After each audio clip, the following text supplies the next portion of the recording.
الله وبركاته. الحمد لله نحمده ونستعينه ونستغفره ونعوذ بالله من شرور أنفسنا ومن سيئات أعمالنا. من يهد الله فلا مضل له ومن يضلله فلا هادي له.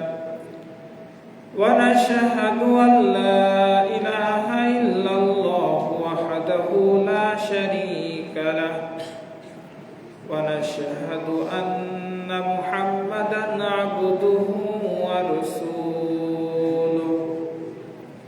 يا أيها الذين آمنوا اتقوا الله حق تقاته ولا تموتن إلا وأنتم مسلمون.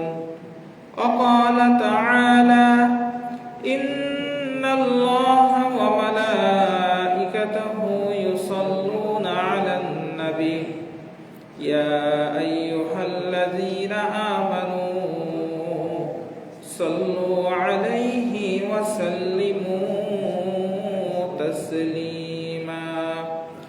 اللهم صل على محمد وعلى آل محمد كما صليت على إبراهيم وعلى آل إبراهيم إنك حميد مجيد.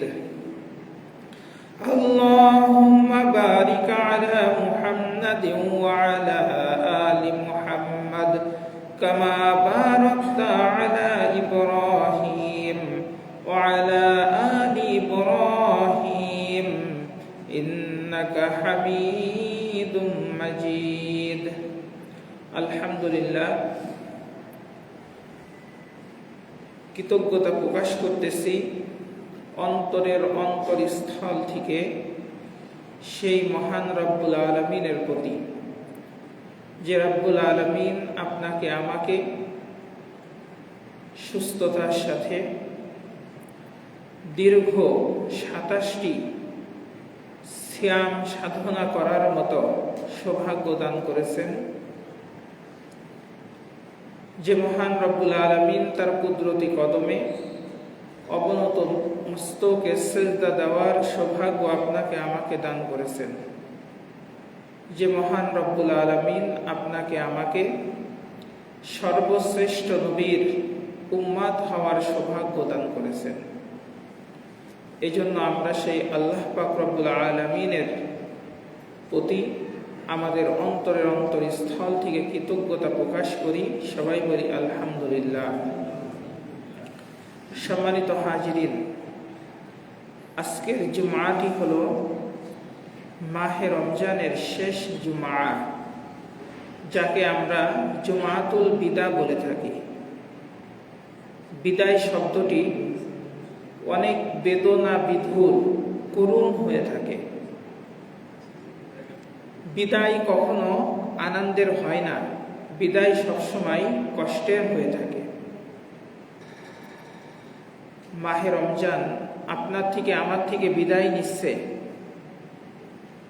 ঈদের আনন্দে আমরা আনন্দিত।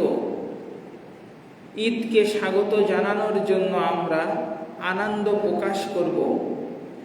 এটা একজন প্রকৃত মুমিনের কাছে অনেক কষ্টের, কারণ এই মাসটি ছিল আমাদের জন্য ইবাদতের মৌসুম, নেকি অর্জনের মাস, অধিক নেকি অর্জনের মাস, সওয়াব অর্জনের সিজন। সেই সময়টি আপনার থেকে আমার থেকে বিদায় নিচ্ছে, সেহেতু এটি আমাদের জন্য একটা অনেক অনেক কষ্টের। আবার দীর্ঘ একটি মাস আল্লাহ তাআলা আপনাকে আমাকে মাহে রমজানের সিয়াম সাধনা করার পরে একটি সর্ববৃহৎ উৎসব দান করেছেন। এই জন্য একটি আনন্দের একটি দিন ঈদ উল ফিতর। সেহেতু কষ্ট এবং আনন্দ উভয়টি মিলেই আমাদের চলা। মাহে রমজান বিদায়ের পথে। আল্লাহ তাআলা চাইলে হয়তোবা আমরা আর 2টি বা 3টি রোজা আমরা পেতে পারি, এরপরেই এই বছরের জন্য মাহে রমজান আমাদের থেকে বিদায় নেবে। আগামী বছর মাহে রমজান আপনি আমি পাব, সিয়াম সাধনা করব, এটি অনেক দূরের একটি বিষয়। কারণ একটি বিল্ডিং তৈরি করলে তার স্থায়িত্ব 100 বছর, 50 বছর ইঞ্জিনিয়ার বলে দিতে পারেন। একটা মানুষের জন্মের পরে সে কতটা দিন বাঁচবে এটা কোনো এক্সপার্ট বলতে পারেন না। কারণ আমাদের হায়াত আল্লাহ তাআলার হাতে, নিঃশ্বাসের কোনো বিশ্বাস নাই। তাই আগামী বছর মাহে রমজান আপনি আমি পাব এটি আপনি আমি জানি না, কিন্তু বিদায়ের সময় মাহে রমজান আমাদেরকে কিছু শিক্ষা দিয়েছেন, কিছু উপদেশ দিয়েছেন। তার বিদায়ী উপদেশমালা, এই উপদেশমালাগুলোকে আমরা যদি আমাদের জীবনে ধারণ করতে পারি আমরা সফল কাম হতে পারব। সম্মানিত হাজিরিন, মাহে রমজান আমাদেরকে শিক্ষা দিচ্ছে আমরা যেন একটি সোনার মানুষ হতে পারি, আমরা ভালো মানুষ হতে পারি। এই শিক্ষা মাহে রমজান আমাদেরকে দিতে এসেছে। সহমর্মিতার মাস মাহে রমজান, সহিংসতা, কষ্ট সহিংসতার মাস মাহে রমজান, আত্মসংযমের মাস মাহে রমজান, পারস্পরিক শ্রদ্ধা সম্মান, ইবাদতের ক্ষেত্রে নিজেকে আরো উন্নত করার মাস মাহে রমজান, অভুক্ত থাকার মাস মাহে রমজান নয়। কারণ অভুক্ত থাকলে যদি আমাদের মাহে রমজানের পূর্ণ হক আদায় হতো তাহলে আত্মসংযমের কথা মাহে রমজান আমাদেরকে শিক্ষা দিত না, সহমর্মিতার কথা মাহে রমজান আমাদেরকে শিক্ষা দিত না, কষ্ট সহিংসতার কথা মাহে রমজান শিক্ষা দিত না। সম্মানিত হাজিরিন, এই মাহে রমজান আমাদেরকে আত্মসংযমের শিক্ষা দিয়েছে। আত্মসংযমগুলা কি? আমাদের নফস বা আত্মা বা আমাদের মন কর্তৃক নিয়ন্ত্রিত বিষয়গুলাকেই বলা হয় আত্মনিয়ন্ত্রণ বা আত্মার দ্বারা পরিচালিত কোনো বিষয়, যেটা বাহ্যিকভাবে আমরা একরকম প্রকাশ করি কিন্তু অন্তর থেকে যেটা প্রকাশ করে সেটারই বাস্তবতা ঘটে। আজকে আমাদের এই জুম্মাতুল বিদা থেকে আমরা শিক্ষা নিই, মাহে রমজান আমাদেরকে যে শিক্ষাগুলো দিয়েছেন তার মধ্যে একটা গুরুত্বপূর্ণ শিক্ষা হলো আমরা যেন বান্দার হক যথাযথভাবে আদায় করি। সম্মানিত হাজিরিন, মাহে রমজানে আপনার আমার রোজার মধ্যে যদি কোনো ত্রুটি থাকে, বিচ্যুতি থাকে, এই ত্রুটি বিচ্যুতিকে সংশোধনের জন্য আল্লাহ তাআলা আরেকটি বিধান আমাদের দিয়েছেন, সেটা হলো সাদাকাতুল ফিতর।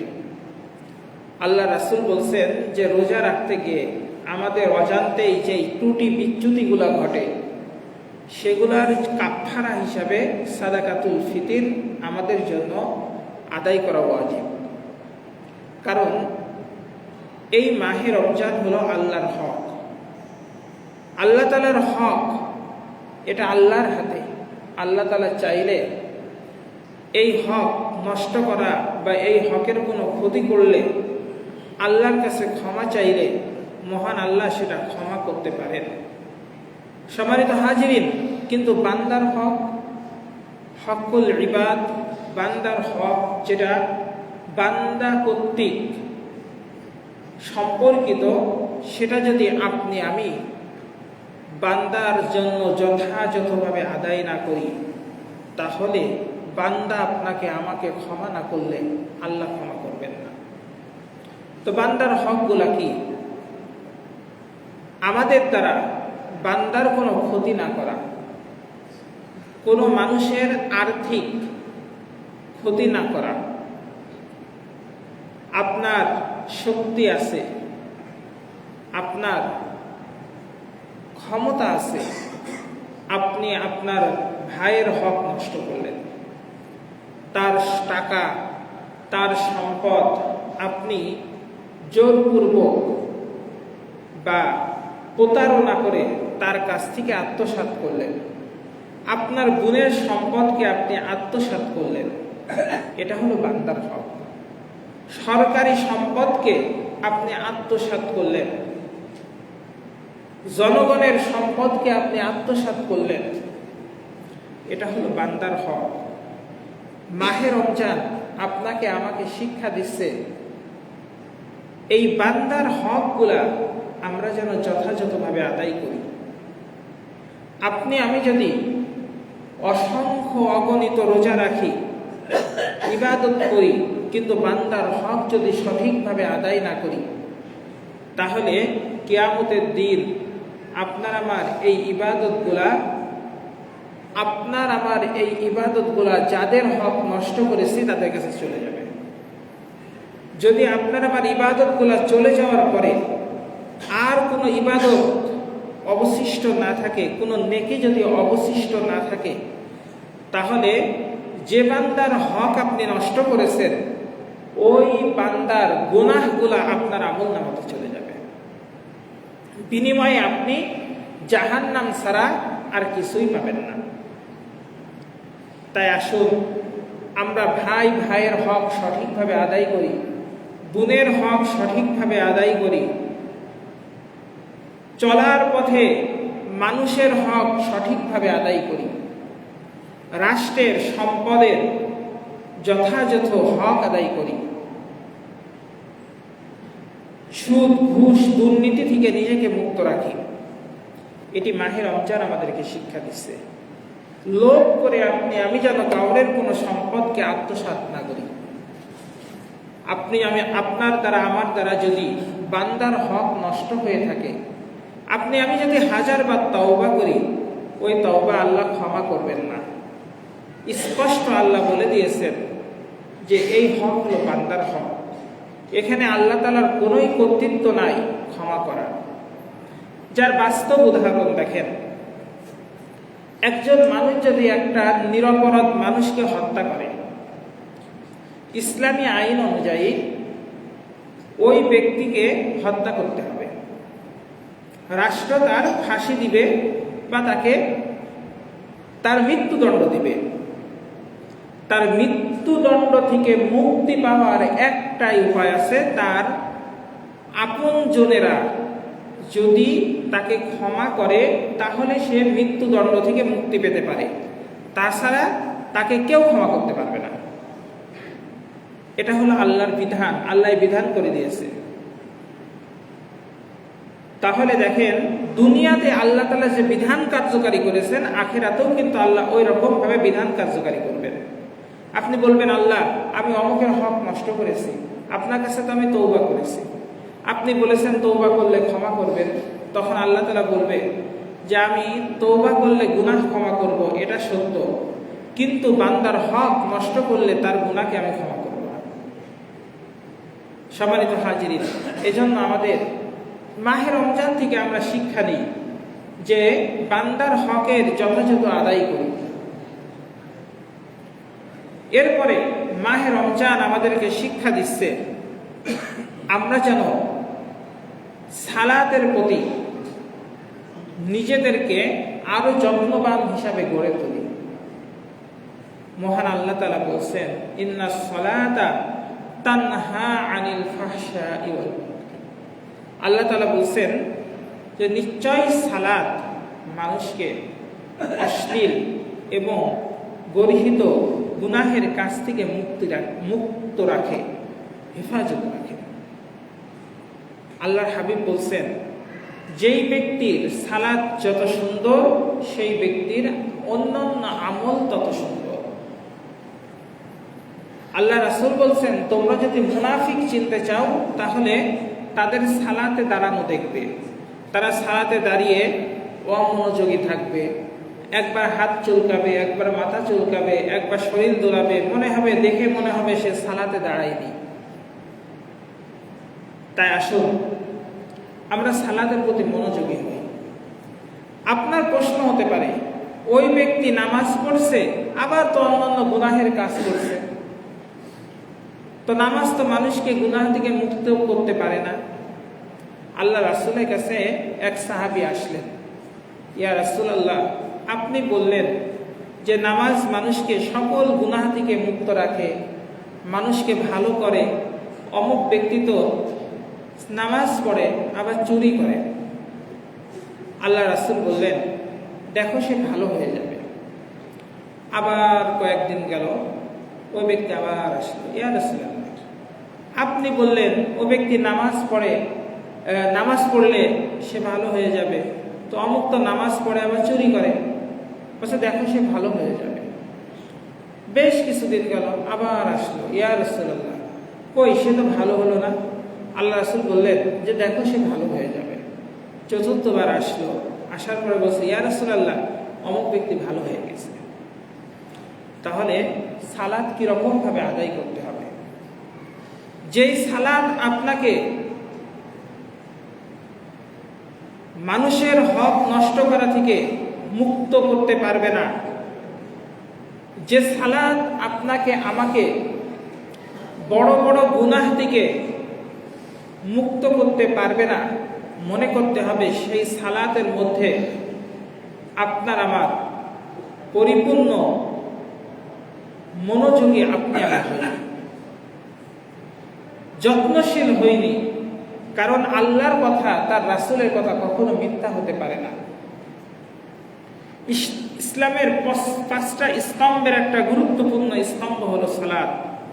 আল্লাহ রাসূল বলছেন, মুসলিম এবং কাফিরের মধ্যে পার্থক্য হলো সালাত। মুসলিম সালাত আদায় করে, কাফির সালাত পড়ে না। তাই আসুন আমরা শুধুমাত্র শুক্রবারে সালাত আদায়কারী না হয়ে 5 ওয়াক্ত সালাত আদায়কারী প্রতিনিয়ত যেন আমরা হতে পারি, সেই রকম একটি নিজেদের ভিতরে দৃঢ় প্রত্যয় আমরা তৈরি করি। যারা আমরা 5 ওয়াক্ত সালাত নিয়মিত পড়ি না, এই মাহে রমজানের বিদায়ের লগ্নে মাহে রমজান আমাদেরকে যে উপদেশ দিয়েছে সেই উপদেশ মালা থেকে গ্রহণ করি, যে আমরা সঠিকভাবে সুন্দরভাবে মাহে রমজানের এই শিক্ষাকে কাজে লাগিয়ে আমরা আগামী যে 11টি মাস আমাদের সামনে আছে, আমরা 5 ওয়াক্ত সালাত নিজে সুন্দরভাবে আদায় করব, আমাদের পরিবার পরিজনদেরকেও সুন্দরভাবে আদায়ের জন্য আমরা উপদেশ দিব। সম্মানিত হাজিরিন, মাহে রমজান আমাদেরকে শিক্ষা দিচ্ছে আমরা যেন হিংসা থেকে নিজেদেরকে মুক্ত রাখি, আমরা যেন গীবত করা থেকে, পরনিন্দা করা থেকে, সমালোচনা করা থেকে নিজেদেরকে মুক্ত রাখি। মাহে রমজান আমাদেরকে শিক্ষা দিচ্ছে আমরা যেন আমাদের লেনদেনটা সঠিকভাবে করি। মাহে রমজান আমাদেরকে শিক্ষা দিচ্ছে আমরা যেন আল্লাহর ভয় আমাদের অন্তরে বেশি বেশি আনতে পারি। এই শিক্ষাগুলো অর্জন করি। এই শিক্ষাগুলো যদি আমরা নিজেদের মধ্যে আনতে পারি, তাহলে দেখা যাবে যে মাহে রমজান আমাদের জন্য সার্থক হয়েছে। আর যদি এগুলা না করি, তাহলে আমরা সঠিক হতে পারবো না। মাহে রমজান প্রত্যেক বছর আমাদের মাঝ থেকে বিদায় দিবে, কিন্তু আমরা নিজেদেরকে পরিবর্তন করতে পারবো না। আমাদের নিজেদের পরিবর্তনের পয়গাম নিয়ে এসেছে মাহে রমজান। এই জন্য মাহে রমজানকে বলা হয় রহমত এবং বরকতের মাস মাহে রমজান। কোরআন নাজিলের মাস মাহে রমজান। সত্য এবং মিথ্যার পার্থক্য করার মাস হলো মাহে রমজান। এই মাহে রমজান আল্লাহ তাআলা আমাদের পূর্বেও অন্যান্য উম্মতকে দিয়েছেন, আমাদেরকেও দিয়েছেন। কুতিবা আলাইকুমুস সিয়াম কামা কুতিবা আলাল্লাযীনা মিন ক্বাবলিকুম লাআল্লাকুম তাত্তাকুন। আল্লাহ তাআলা বলেন, তোমাদের পূর্ববর্তীদের উপরও আমি এই রমজানকে ফরজ করেছিলাম যেভাবে ফরজ করেছি তোমাদের উপর, যাতে তোমরা মুত্তাকি হতে পারো, তোমরা যেন আল্লাহ ভীতি অর্জন করতে পারো। সেই শিক্ষা মাহে রমজান আমাদেরকে দিতে এসেছে। তাই আসুন সম্মানিত হাজিরিন, আমরা এই মাহে রমজান থেকে আরেকটি শিক্ষা নিই, কোরআনের শিক্ষা। কোরআন পড়ি, আমরা কত বই, কত স্টাডি করতেছি, আমরা কোরআন পড়ার চেষ্টা করি। প্রত্যেক দিন অন্তত আমরা এক পারা, এক পৃষ্ঠা, ছোট্ট একটি সূরা আমরা তেলাওয়াত করার চেষ্টা করি। দেখেন, কোরআন পড়া এখন আমাদের জন্য কত সহজ হয়ে গেছে। আমরা প্রত্যেকে স্মার্টফোন ইউজ করছি। আমরা একটা কোরআনের অ্যাপস নামিয়ে রাখি, যেই অ্যাপসের মধ্যে আমরা কোরআনের বিভিন্ন তাফসির পাবো, কোরআনের শব্দ ভেঙে ভেঙে আমরা পড়তে পারবো। আপনি প্রত্যেকটা দিন যদি 10টা মিনিট, 20টা মিনিট একটু যদি পড়েন, তাহলে আপনি অনেক দূরে এগিয়ে যেতে পারবেন। আমরা কত সময় সোশ্যাল নেটওয়ার্কিং এর মধ্যে যুক্ত থেকে আমাদের সময়কে নষ্ট করছি। মাহে রমজান আমাদেরকে শিক্ষা দিয়েছে আমরা যেন এই কোরআন নাজিলের মাসে কোরআন পড়ে বুঝতে পারি। আল্লাহ তাআলা এই কোরআনের মধ্যে সব কিছু আমাদের জন্য বলে দিয়েছেন। আর কোরআনকে আল্লাহ তাআলা এতটাই সহজ করে নাজিল করেছেন, আমি যদি এই কোরআনকে একটু বোঝার চেষ্টা করি, তাহলে সেটা আপনার জন্য, আমার জন্য সহজ হয়ে যাবে। আপনাকে আমাকে হাজার হাজার পাপ থেকে মুক্ত হতে হবে না। কোরআনে বর্ণিত মাত্র কয়েকটি পাপ আমরা যদি নিজেদেরকে কন্ট্রোলে আনতে পারি, 14 থেকে 15টি পাপ, তাহলে আমরা একটা সোনার মানুষে পরিণত হতে পারব। সম্মানিত হাজিরিন, তাই আসুন আমরা কোরআন পড়ি, কোরআন বুঝি, তাহলে আমাদের জন্য মাহে রমজান সার্থক হবে। মাহে রমজান আমাদের থেকে বিদায় নিচ্ছে, বিদায়ী উপদেশমালা মাহে রমজান আমাদেরকে এটা দিচ্ছে। সর্বশেষ মাহে রমজান সম্পর্কে আরেকটি কথা আপনাদেরকে আমি জানাতে চাই। আল্লাহর হাবিব সাল্লাল্লাহু আলাইহি ওয়াসাল্লাম মসজিদে নববীতে খুতবা দেওয়ার জন্য মিম্বারে উঠছেন। প্রথম সিঁড়িতে ওঠার সাথে সাথে আল্লাহ রাসূল বললেন আমিন। দ্বিতীয় সিঁড়িতে ওঠার সময় আল্লাহ রাসূল বললেন আমিন। তৃতীয় সিঁড়িতে ওঠার সময় আল্লাহ রাসূল বললেন আমিন। উপস্থিত সাহাবারা আল্লাহ রাসূলকে জিজ্ঞাসা করলো, ইয়া রাসূলুল্লাহ, আপনাকে কোনদিন আমরা দেখিনি আপনি এইরকম মিম্বারে ওঠার সময় আমিন বলেছেন, আজকে কেন আপনি এই কাজটি করলেন? সম্পূর্ণ ব্যতিক্রম ধর্মী একটি আমল আপনি করলেন। আল্লাহ রাসূল বললেন, হে আমার সাহাবারা শোনো, আমি যখন প্রথম সিঁড়িতে উঠি, জিবরাইল আমিন আমার কাছে এসে বলল, ইয়া রাসূলুল্লাহ, যে ব্যক্তি মাহে রমজান পেল কিন্তু তার জীবনের গুনাহগুলোকে ক্ষমা করিয়ে নিতে পারল না, সেই ব্যক্তিকে আল্লাহ তাআলা অভিশপ্ত করেছেন। আমি মহান আল্লাহ তাআলার কথার সাথে একমত হয়ে বললাম আমিন। সম্মানিত হাজিরিন, তাই আসুন, মাহে রমজান আমাদের থেকে বিদায় নিচ্ছে। আগামী বছর মাহে রমজান আপনি আমি পাবো, এর কোনো নিশ্চয়তা নাই। আমরা এই মাহে রমজানের যেই কয়দিন আছে, বেশি বেশি আল্লাহর কাছে ইস্তেগফার করি, আমরা নিজেদের গুনাহগুলোকে আল্লাহর কাছ থেকে ক্ষমা পাইয়ে নেওয়ার চেষ্টা করি।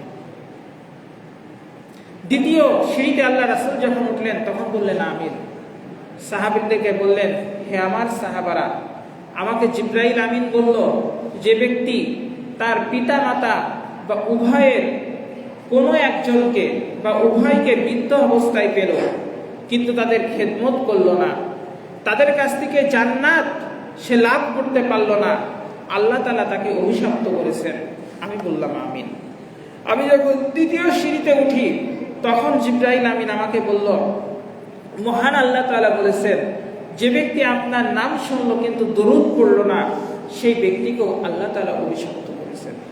সম্মানিত হাজরিন, মাহে রমজান আমাদের থেকে বিদায়ের লগ্নে, তাই আসুন আমরা মাহে রমজানের এই উপদেশমালাগুলা, বিদায়ী উপদেশমালাগুলাকে আমাদের বাস্তব জীবনে আমল করার চেষ্টা করি। মহান আল্লাহ তাআলা আমাদেরকে সেই তৌফিক দান করুন। সকলে বলি আল্লাহুম্মা আমিন। সম্মানিত হাজরিন, রমজান মাসের পরের মাস হলো শাওয়াল মাস। শাওয়াল মাসের প্রথম তারিখেই আল্লাহ তাআলা আমাদের জন্য সর্ববৃহৎ একটি উৎসব দিয়েছেন, রোজা খোলার আনন্দের জন্য ঈদুল ফিতর। এই ঈদুল ফিতর আমরা উদযাপন করব। ঈদুল ফিতরের কিছু সুন্নত তালিকা আছে। ঈদুল ফিতরের নামাজ সকাল সকাল পড়া, এটি ঈদুল ফিতরের সুন্নাত। সাধ্য অনুযায়ী ভালো পোশাক পরিধান করা, এটা ঈদুল ফিতরের সুন্নাত। সাধ্য অনুযায়ী সুগন্ধি ব্যবহার করা ঈদুল ফিতরের সুন্নাত। সকাল সকাল নামাজে চলে আসা, এটা ঈদুল ফিতরের সুন্নাত। এক রাস্তা দিয়ে আসা আর এক রাস্তা দিয়ে যাওয়া ঈদুল ফিতরের সুন্নাত। তাকবীর আল্লাহু আকবার লা ইলাহা ইল্লাল্লাহ আল্লাহু আকবার লিল্লাহিল হামদ, এটা পাঠ করা সুন্নাত। ছোট শিশুদেরকে ঈদগাহে নিয়ে আসা, এটা হলো সুন্নাত। ঈদের রাতের ফজিলত, আল্লাহর হাবিব সাল্লাল্লাহু আলাইহি ওয়াসাল্লাম বলেছেন, 5টি রাত যে ব্যক্তি ইবাদতে অতিবাহিত করবে তার জন্য জান্নাত ওয়াজিব হবে। জিলহজ মাসের 8 এবং 9 তারিখের রাত, ঈদুল ফিতরের রাত, ঈদুল আজহার রাত এবং মধ্য শাবান অর্থাৎ শবে বরাতের রাত, এই 5টি রাত যে ব্যক্তি আল্লাহ তাআলার উদ্দেশ্যে ইবাদতে কাটাবে, আল্লাহ তাআলা তার জন্য জান্নাত ওয়াজিব করে দিবেন। তাই আসুন ঈদের রাতকে আমরা ইবাদতের মধ্যে কাটানোর চেষ্টা করি। সম্মানিত হাজরিন, ঈদুল ফিতর আমাদের জন্য আনন্দের একটি দিন। আনন্দকে আমরা বিষাদময় না করি। আপনার সন্তান আপনার কাছে আল্লাহর দেওয়া একটা আমানত, আপনি যেন আমানতের খেয়ানত করবেন না। সন্তানের হাতে বাইক তুলে দিয়ে তাকে মৃত্যু ঝুঁকির মধ্যে ফেলে দেবেন না। সন্তানের প্রতি ভালোবাসা দেখিয়ে সন্তানকে বিষপান করাবেন না, তাহলে আপনি কখনোই সচেতন পিতা হতে পারেন না। তাই আসুন সন্তানের হাতে ঈদের দিন বাইক তুলে দিয়েন না, দিয়ে সন্তানকে মৃত্যু মুখে ফেলে দিয়েন না। এই জায়গায় আপনি শক্ত হন। সম্মানিত হাজিরিন, সন্তানকে আপনি এতটা স্বাধীনতা দিয়েন না, সে পটকা ফোটাবে, সে উচ্চ সাউন্ডে গান বাজনা করবে, আর আপনি বলবেন ছোট বাচ্চা, এটা ওরা করতেই পারে। এই কাজ করিয়ে আপনার সন্তানকে অভিশাপের মুখে ফেলেন না। কারণ এই সমাজের মধ্যে আপনার সন্তানের যেমন আনন্দ উৎসব করার অধিকার আছে, অনুরূপভাবে একজন অসুস্থ মানুষের তার বিশ্রাম নেওয়ার অধিকার আছে। আপনার সন্তানের আনন্দ উৎসবের জন্য উচ্চস্বরে গান বাজনা করার যেমন অধিকার আছে, অনুরূপভাবে এই সমাজের অনেক ছাত্রদের পড়াশোনা করার অধিকার আছে, অনেক মানুষের বিশ্রাম নেওয়ার অধিকার আছে। সমাজের মানুষের ক্ষতি করে আপনি আপনার সন্তানকে এই অনুমতি দিয়েন না। অশ্লীলতা, বেহায়াপনা আপনার সন্তানের মধ্যে, আপনার সন্তানের দ্বারা যেন সমাজের মধ্যে বিস্তৃতি ঘটে না, সেই দিকে আপনি খেয়াল রাখেন। আল্লাহ তাআলা পবিত্র কোরআনে বলছেন, ইয়া আইয়ুহাল্লাযীনা আমানু কু আনফুসাকুম ওয়া আহলিকুম নারা। হে ঈমানদারগণ, তোমরা নিজেরা জাহান্নাম থেকে বাঁচো, তোমাদের পরিবার পরিজনদেরকে জাহান্নামের আগুন থেকে বাঁচাও। আল্লাহ তাআলা আমাদেরকেও জাহান্নাম থেকে বাঁচতে বলেছেন, আমাদের সন্তান আমাদের পরিবারদেরকেও জাহান্নামের আগুন থেকে আল্লাহ তাআলা বাঁচানোর কথা বলেছেন। আল্লাহ রাসূল বলছেন, কুল্লুকুম রাঈন ওয়া কুল্লুকুম মাসউলুন আন রাঈয়াতিহি। প্রত্যেক ব্যক্তি দায়িত্বশীল, আর প্রত্যেককেই তার অধীনস্থদের ব্যাপারে আল্লাহর কাছে জবাবদিহি করতে হবে। তাই আসুন, আপনি আমি যদি আপনার আমার পরিবারকে কন্ট্রোল করতে পারি, তাহলে আপনার আমার সন্তান আপনাকে আমাকে কখনো ছুরিকাঘাত করবে না। আপনি আমি যদি আপনার আমার সন্তানকে আদর্শবান গড়ে তুলতে পারি, আপনার আমার সন্তান রাস্তাঘাটে এই রকম ভাবে মানুষের কোনো ক্ষতি করতে যাবে না, নিজেরা কখনোই আইন হাতে তুলে নেবে না। তাই আসুন আমরা এই বিষয়গুলো খেয়াল রাখি, নিজেরা সচেতন হই, আমাদের সন্তানদেরকে সচেতন করি। ঈদুল ফিতরকে আনন্দের মধ্যে আমরা উদযাপন করি। ঈদুল ফিতর যেন আমাদের আনন্দের ঈদুল ফিতর যেন বিষাদময় না হয়ে যায়, এই খেয়ালটা আমরা সকলেই করব। এই সমাজে আপনার আমার যেমন আনন্দ উৎসবের অধিকার আছে, এই সমাজে অসুস্থ মানুষের বেঁচে থাকার অধিকার আছে, এই সমাজে যারা পড়ালেখা করছে তাদের স্টাডি করার জন্য অধিকার আছে, এই সমাজের খেটে খাওয়া মানুষের রাত্রে রেস্ট নেওয়ার অধিকার আছে। সকলের অধিকারের দিকে শ্রদ্ধা জানিয়ে আমি আপনার আমার সন্তানকে নিয়ন্ত্রণ করি। আল্লাহ তাআলা যেন আমাদেরকে সেই তৌফিকগুলো দান করেন। ঈদুল ফিতর আমাদের জন্য আল্লাহ তাআলা যেন আনন্দময় এবং বরকতময় করেন। সকলকে ঈদুল ফিতরের অগ্রিম শুভেচ্ছা। সম্মানিত হাজিরিন, আমাদের উপজেলা মডেল মসজিদ ও ইসলামিক সাংস্কৃতিক কেন্দ্রে ঈদুল ফিতরের নামাজ সকাল ৮ ঘটিকায় ইনশাআল্লাহ অনুষ্ঠিত হবে। প্রতিবারের নাই এইবারও সকাল ৮ ঘটিকায় ইনশাআল্লাহ ঈদুল ফিতরের নামাজ আমাদের এই মসজিদে অনুষ্ঠিত হবে ইনশাআল্লাহ। আপনারা সকলেই ঈদুল ফিতরের সালাত আদায়ের জন্য আপনাদের প্রতি আমরা আহ্বান করলাম। আল্লাহ তাআলা আমাদের সকলকে ঈদ মাহে রমজানের পূর্ণ ফজিলত ও বরকত দান করুন এবং ঈদুল ফিতর আমাদের জন্য আল্লাহ তাআলা কল্যাণময় করুন। আমিন। ওয়া আখিরু দাওয়ানা আনিল হামদুলিল্লাহি রাব্বিল আলামিন। আমরা যারা সুন্নাত পড়ি নাই